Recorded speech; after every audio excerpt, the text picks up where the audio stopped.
So I think nanotechnology in general, I think I see it being, I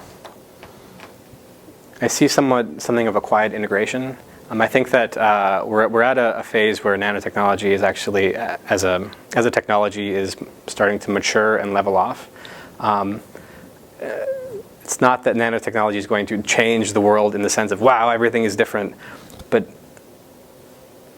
these technologies are going to be integrated into virtually everything in some sense. So in terms of electronic engineering, everything is nano-engineered. So anything that's electronic is going to involve something. And we're getting to a point where composites and nanomaterials are becoming more nuanced. And because there's such a wide variety of materials, it's not that any one material is going to, you know, blow the world's mind open. But as a collective whole, it's going to be very influential. And so where our company is trying to go with this is to make these technologies accessible. So like fluorescent nanodiamond, we're trying to, by making the production more scalable and more doable, we can actually put the technology in hands of people that can then use them. And so I think a key is getting the technology to be accessible. And so that's really something that we're focusing on. Believe it or not, a lot of the really core classes. I think it's surprising how much freshman chemistry or introductory physics, things like that. A lot of those core things like you use on a daily basis, like in the lab.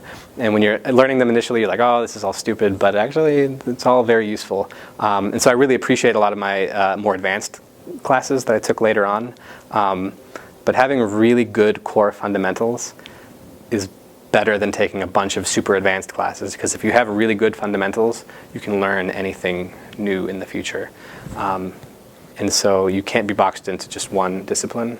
If you're able to think about physics, math, and biology, and find ways to apply them and apply these ideas into new disciplines, I think that's the key to success. But I think the key is curiosity.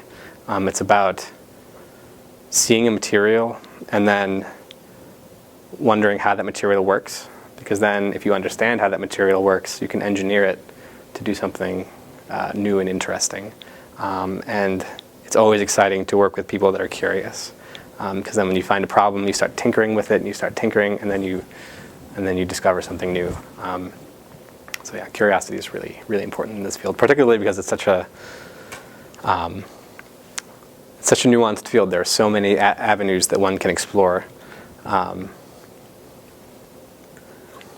So I studied chemistry, both in undergraduate and in graduate school. So I went to undergraduate at UNC, and I did some research on Gecko adhesion.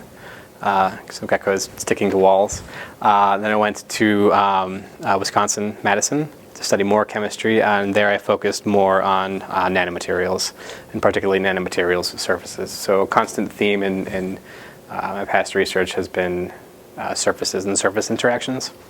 Yeah, and so that led me to come to Adámas, where I focused on actual nanomaterials and learning all of the nanoparticle surface modification strategies that I learned in grad school I can apply in my everyday